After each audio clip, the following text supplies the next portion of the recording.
ውድ ተመልካቾቻችን በከፍተኛ ግድግዳዎችና በዘመናዊ ኤሌክትሪክ አጥሮች በታጠሩ የአያት ቅንጡ ቪላዎች ጀርባ ምን አይነት ዘግናኝ ሚስጥር ተደብቆ እንደሚገኝ አስባችሁ ታውቃላችሁ? ከተማዋ በከባድ እንቅልፍ ስትዋጥ የጨለማው ዓለም አገልጋዮች በጥቁር መኪናቸው እየተመሙ የንጹሃንን ደም ወደሚያፈሱበት መንደር ቢሮጡስ? ይህ አሁን የምናሳያችሁ ክስተት ከእኛ ከምናውቀው ሰላማዊ ዓለም ስር የተደበቀ አስፈሪ ማንነት ፍንትው አድርጎ የሚያሳይ ነው። ወደ ቪዲዮ ከመግባታችን በፊት 96% ያህል ተመልካቾቻችን ሰብስክራይብ ሳያደርጉን የሚመለከቱን። ሰብስክራይብ እና ላይክ ምልክቷን በመጫን የመላምት ቤተሰብ ይሁኑ። የእርሱ ትንሽ ድጋፍ የኛ ትልቅ ብርታት ነው።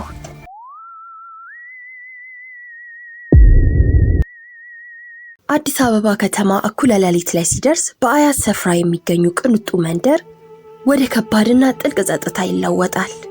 ቀዝቃዛው የሌሊቱ ንፋስ በዘመናዊዎቹ ቪላ ዙሪያ የተተከሉት ረጃጅም ዛፎች ቅጠሎቹን በዝግታ እያወዛወዘ አየሩን ያቀዘቅዘዋል። ሰፊና ያማሩ ቤቶቹ በደማቅ ነጭ መብራቶች ደምቀው የሀብትና የተንደላቀቀ ህይወት መገለጫ ሆነው ቆመዋል። በዚህ ጸጥታ የሰፈነበት ሰፈር ውስጥ እድሜያቸው በ50ዎቹ መጨረሻ ላይ የሚገኙ ጋሽ በቀለ የተባሉ የጥበቃ ሰራተኛ በትንሿ የጥበቃ ቤታቸው በር ላይ ተቀምጠው ይታያሉ። ከሚቆረጥመው የሌሊት ብርድ ለመከላከል ወፍራም ነጭ ጋቢያቸውን በደንብ ተከናንበዋል። ከፊታቸው ባለችው ትንሽዬ የከሰል ምድጃ ላይ እጃቸውን እያሞቁ ነው። ነገር ግን የጋሽ በቀለ አይኖች የሚያተኩሩት በሚነደው እሳት ላይ አይደለም። ትኩረታቸው በሙሉ መንገዱን አቋርጦ ፊት ለፊት በሚገኘው አንድ ግዙፍ ቪላ ላይ አርፏል። ይህ ቤት በሰፈሩ ውስጥ ካሉት ሌሎች ቅንጡ ቪላዎች ፍጹም የተለየ ነው። የቤቱ ግድግዳዎች፣ በሮች፣ አልፎ ተርፎ ጣሪያው በሙሉ አስደንጋጭ በሆነ ጥቁር ግራጫ ቀለም የተቀቡ ናቸው። ከፍ ያለ የኮንክሪት አጥሮች በላያቸው ላይ በተጠመጠሙ ወፍራም የኤሌክትሪክ ሽቦዎችና በየማዕዘኑ እንቅስቃሴ በተተከሉ የደህንነት ካሜራዎች ተከበው ቤቱን ወደ አንድ ምስጢራዊና ወደማይደረስበት ምሽግ ቀይረውታል። ቀኑ ምንም ያህል ፀሐያማና ደማቅ ቢሆንም የዚህ ጥቁር ቪላ መስኮቶች በከባድ ጥቁር መጋረጃዎች ዘወትር እንደተሸፈኑ ነው። አንዲትም የብርሃን ዘለላ ወደ ውስጥ አትገባም፣ ከውስጥም አትወጣም። ሰፈሩ በሙሉ በውድ መኪኖች፣ በልጆች ጫጫታና በደማቅ ህይወት ቀን ቀን ሲታጀብ፣ ይሄ ቪላ ግን የሞት መቃብር ይመስላል። ማንም ሰው በግቢ ውስጥ ሲዞር አይታይም። የቀን ብርሃን ፍጹም አይነካውም። ሆኖም ግን ማታ ማታ ሌላው ዓለም በከባድ እንቅልፍ ሲወርቅ ይሄ ቪላ በድብቅ መተንፈስ ይጀምራል። የመላምት ታሪካችን ዛሬ ወደዚህ በቅንጦት ስር ወደ ተደበቀው የጨለማ ዓለም እንዞራለን። ጋሽ በቀለ በየሌሊቱ የዚህን ቤት አስፈሪ ጸጥታ በትዝብት እያዩ ለዓመታት አሳልፈዋል። ሆኖም መቼም ቢሆን ከውስጥ የሚሰማ የሰው ድምፅ አልነበረም። የሰፈሩ የጎዳና ውሾች እንኳን የዚህን ግቢ አጥር ተጠግተው አይጮሁም። ይልቁንም አየሩ ላይ ያለውን አስፈሪ መንፈስ አሽትተው ጭራቸውን እየቆለፉ በጸጥታ ይሮጣሉ፣ ይርቃሉ። አጥሩ ላይ ያለው የኤሌክትሪክ ሽቦ ዛግ ያለ ድምጽ ብቻ የሌሊቱን ጸጥታ ይሰነጥቀዋል። በውስጥ ምን አይነት ፍጡር ወይም ምን አይነት ሚስጥራዊ ኃይል አድፍጦ እንደሚጠብቅ ማንም አያውቅም። የቤቱ አስፈሪ ድባብ አየሩን ይከብደዋል። በጋሽ በቀለ ልብ ውስጥ ሊጎለቱ የሚችሉ ትልቅና ቀዝቃዛ የፍርሃት ስሜት ይፈጠራል። ሌሊቱ እየገፋ ሲሄድ የጥቁሩ ቪላ ሚስጥር የበለጠ ይጠቁራል። የጨለማው ግርማ አድማሱ ሙሉ በሙሉ እያወጣው ይሄዳል። ቀናቶች ሲገፉ የአያት ሰፈር የዕለት ተዕለት እንቅስቃሴ በተለመደ የሰላም ዜማ ይቀጥላል። በዚህ ደማቅ ሰፈር ውስጥ ሁሌም ፈገግታ ከፊቱ አይጠፋም። የ12 ዓመቷ ታዳጊ መቅደስ ትገኛለች። መቅደስ ከትምህርት ቤት መልስ በትንሿ ቅርጫቷ ቆሎና ከረሜላ ይዛ በየመንገዱ እየተዘዋወረች የምትሸጥ በነዋሪዎች ዘንድ የተወደደችና የሰፈሩ ድምቀት ነች። ጋሽ በቀለም ቢሆን እሷን ሲያዩ የልጅ ልጃቸውን ያዩ ያህል ይደሰታሉ። ዞትር ማታ ወደ ቤቷ ስትመለስ ትንሽ አውርተዋት መሸኘታቸው የተለመደ ነው። ነገር ግን አንድ ቀዝቃዛ ማክሰኞ ምሽት ፀሐይዋ ከሩቅ ተራራ ጀርባ ስትጠልቅ የሰፈሩ ድምቀት ድንገት ትጠፋለች። መቅደስ እንደተለመደው በጋሽ በቀለ የጥበቃ ቤት አቋርጣ ወደ ቤቷ አልተመለሰችም።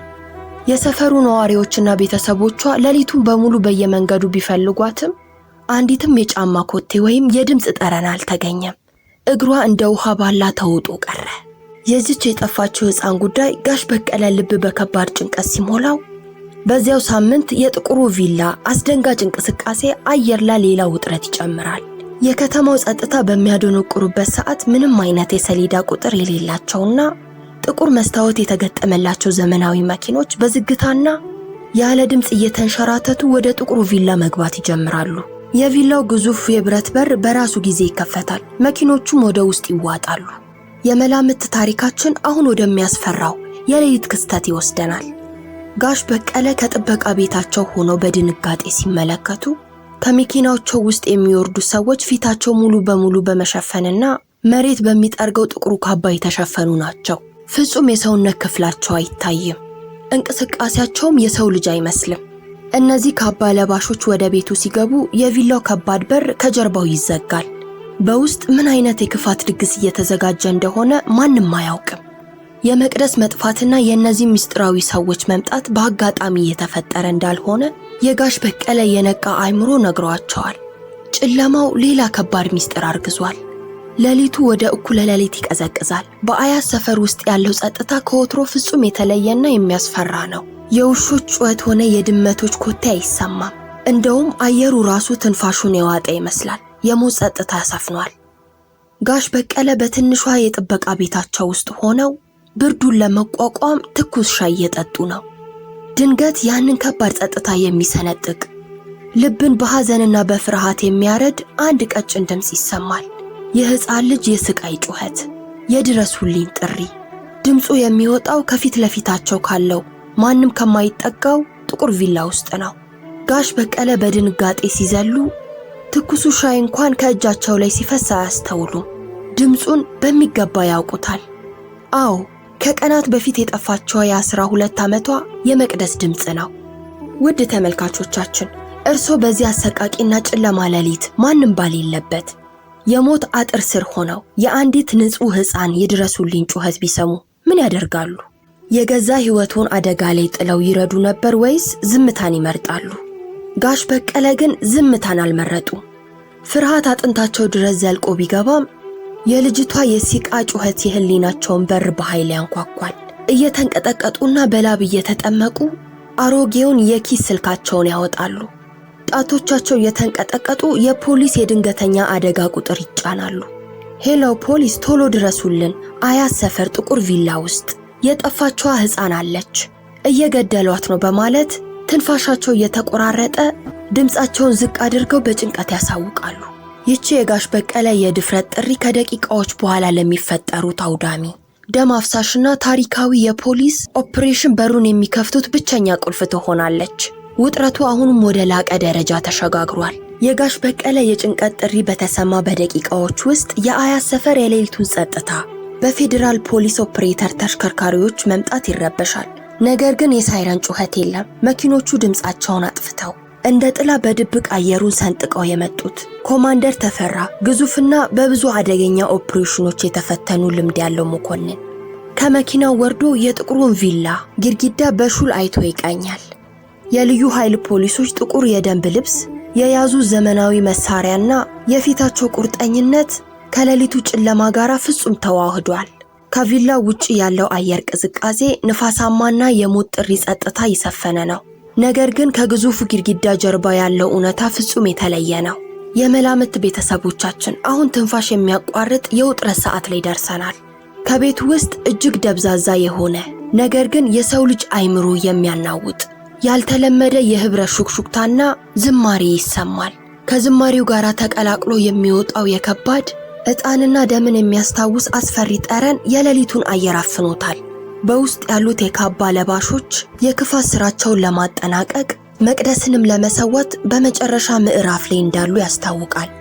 ኮማንደር ተፈራ ጊዜ የለውም።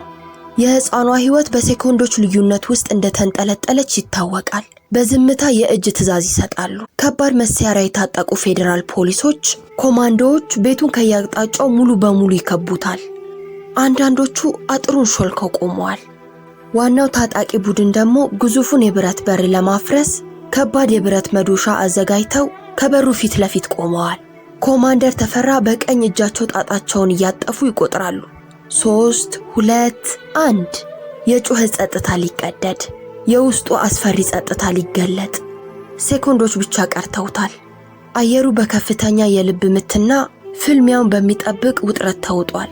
ግዙፉ የብረት በር በከባድ መዶሻ ተመቶ ከማንጠልጠያው ተገንጥሎ መሬት ላይ ሲወርቅ ቪላው በሙሉ ተንቀጠቀጠ። ኮማንደር ተፈራና አባላቱ የጢሱን ማዕበል ሰንጥቀው በፍጥነት ወደ ውስጥ ሲገቡ የጠበቃቸው ትዕይንት የሰው ልጅ አይምሮ ሊሸከመው ከሚችለው በላይ አሰቃቂ ነበረ። ሰፊው ሳሎን በመቶዎች በሚቆጠሩ ቀይና ጥቁር ሻማዎች ብቻ ደብዝዘው በርተዋል። አየሩ በከባድ ጢስና የደም ጠረን ታፍኗል። በክፍሉ መሃል በንጹህ እብነበረድ ወለል ላይ ደም በሚመስል ቀይ ፈሳሽ ትልቅ ኮከብ ተስሏል። በዚያ ኮከብ መሃል ደግሞ የ12 ዓመቷ መቅደስ እጅና እግሯ ታስሮ አይኖቿ በፍርሃት ፈጠውና እንባዋ በጉንጮቿ ላይ እየፈሰሰ ተጋድማለች። በዙሪያው ፊታቸው ሙሉ በሙሉ በጨርቅ የተሸፈኑ አስፈሪ የጥቁር ካባ ለባሾች ክብ ሰርተው ቆመዋል። የፖሊሶች በኃይል መግባት ተከትሎ በክፍሉ ውስጥ የነበረው አስፈሪ ዝማሬ በድንገት ተቋረጠ።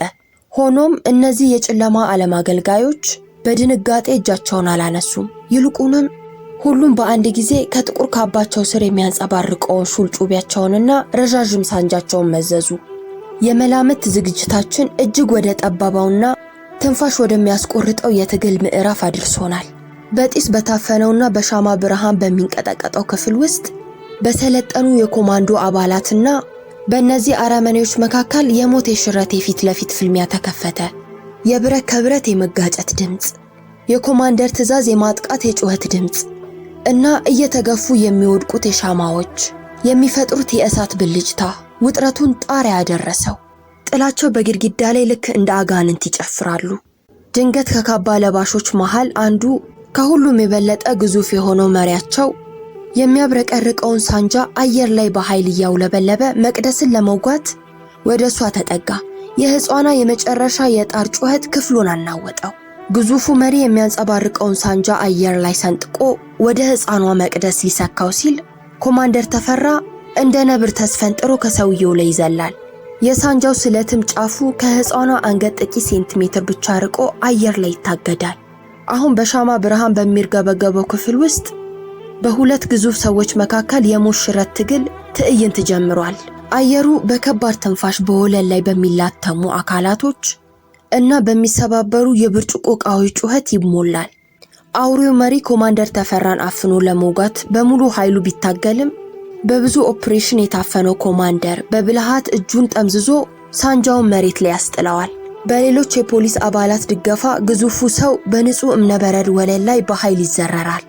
እጁ ወደ ጀርባ ታጥፎ በካቴና ሲቆለፍ ኮማንደር ተፈራ የዚህ የጨለማ ዓለም ጌታ ማንነት ለማየት ፊቱን የሸፈነውን ጥቁር ጨርቅ በኃይል ይገፋዋል።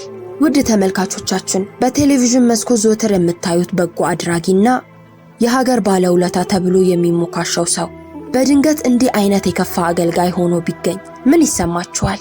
የመላምት ታሪካችን ከፍተኛ የድንጋጤ ጫፍ ላይ ያደርሰናል። ፊቱ ላይ ያረፈው የሻማ ብርሃን የሚያሳየው እውነታ የኮማንደሩንና የፖሊሶችን ልብ በድንጋጤ ያቆመዋል። ያ አረመኔ መሪ የኢትዮጵያ ሕዝብ የሚያከብረው በየመድረኩ ስለ ሞራል፣ ስለ ሰብአዊነትና ቅንነት ሲሰብክ የሚውለው ታዋቂው ባለሀብት አቶ ታምራት ነበር። በክፍል ውስጥ የነበረው የትግል ጫጫታ በድንገት ቆመ። አየሩን ከባድና ፍጹም የሞት ጸጥታ ይውጣዋል። ማንም ትንፋሽ አይወጣውም። ፖሊሶቹ ማመንም አለማመንም አቅቷቸዋል። መሳሪያቸውን እንደያዙ በቆሙበት በድንጋጤ ሐውልት የሆኑ ይመስላል። የሕዝብ አገልጋይና የድሆች አባት መስሎ ሲታይ የነበረው የተረጋጋ ፊት አሁን በክፋት ጥላቻ ተሞልቶ በንዴት ጥርሱን እያፏጨ ያፈጥባቸዋል። እውነትና ውሸት፣ ብርሃንና ጨለማ በአንዴ ፊት ላይ ተጋይተው ይታያሉ። የአያት ጥቁሩ ቪላ አሁን በቀይና ሰማያዊ የፖሊሶች ተሽከርካሪዎች መብራት በደማቅ ሁኔታ ታጅቧል። መቅደስ ያቺ ንጹህና ፈገግታዋ የማይጠፋው የ12 ዓመት ታዳጊ በአንድ ሩሩ የፖሊስ አባል ደረት ላይ አጥብቃ ተጠምጥማ በድንጋጤ እያለቀሰች ከሞት ጥላ ውስጥ ወደ ንጹህ አየር ትወጣለች። የፍርሃቷ እንባ የፖሊሱን ዩኒፎርም ላይ ሲያርፍ ከጭንቀት ዓለም መትረፏ እፎይታ በትንፋሿ ውስጥ ይሰማል። በአንጻሩ ክፍሉን በደምና በዕጣን ጢስ ያፈኑ ጥቁር ካባ ለባሾች በካቴና ታስረው አንገታቸውን ደፍተው ወደ ፓትሮል መኪኖች ይጫናሉ።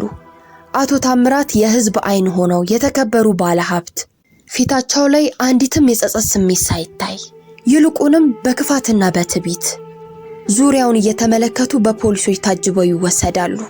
ቪላው ሙሉ በሙሉ በሕግ ቁጥጥር ስር ውሏል። የጨለማው ድግስ ፈርሷል። ጋሽ በቀለም ከጥበቃ ቤታቸው ሆነው ይሄንን ሲያዩ የፈሰሰው ልባቸው እፎይታ ያደርጋል። ነገር ግን ተመልካቾቻችን ይህ የድል እፎይታ ያህል ከባድ ስጋትም ጥሎብን ያልፋል። መቅደስ ዛሬ ብትተርፍም የዚህ አረመኔያዊ ቡድን አባላት እነማን ናቸው? አቶ ታምራት ብቻውን አይደለም። ከእሱ ጋራ በሻማ ብርሃን ዙሪያ የቆሙ ፊታቸው የተሸፈነው እነዚያ ሌሎቹ ታዋቂ ሰዎች ማን ሊሆኑ ይችላሉ? በብርሃን አደባባይ ፈገግ እያሉ እያወሩ በየመድረኩ የምናከብራቸውና የምናምናቸው ስንት የጨለማ አገልጋዮች በውስጣችን ተደብቆ ይኖሩ ይሆን? ይሄ አሳሳቢ ጥያቄ እንደ አያት ቀዝቃዛ ሌሊት አይምሯችንን እየሰነጠቀ በአየር ላይ ተንጠልጥሎ ይቀራል። ቀንና ማታቸው የተለያየ ሰዎች በዙሪያችን እስካሉ ድረስ ጨለማ ሁሌም ሌላ ሰለባ አድፍጦ ይጠብቃል። የመላምት ዝግጅታችንን በዚህ እናጠናቅቃለን። ቀን ከምናያቸው ሰዎች ጀርባ ያለውን ሚስጥር ሁሌም በንቃት መመርመር እንዳለብን አትዘንጉ። በሌላ አስገራሚና እውነታ በሚፈትሽ ታሪክ እስክንገናኝ ሰላም ለሀገራችን።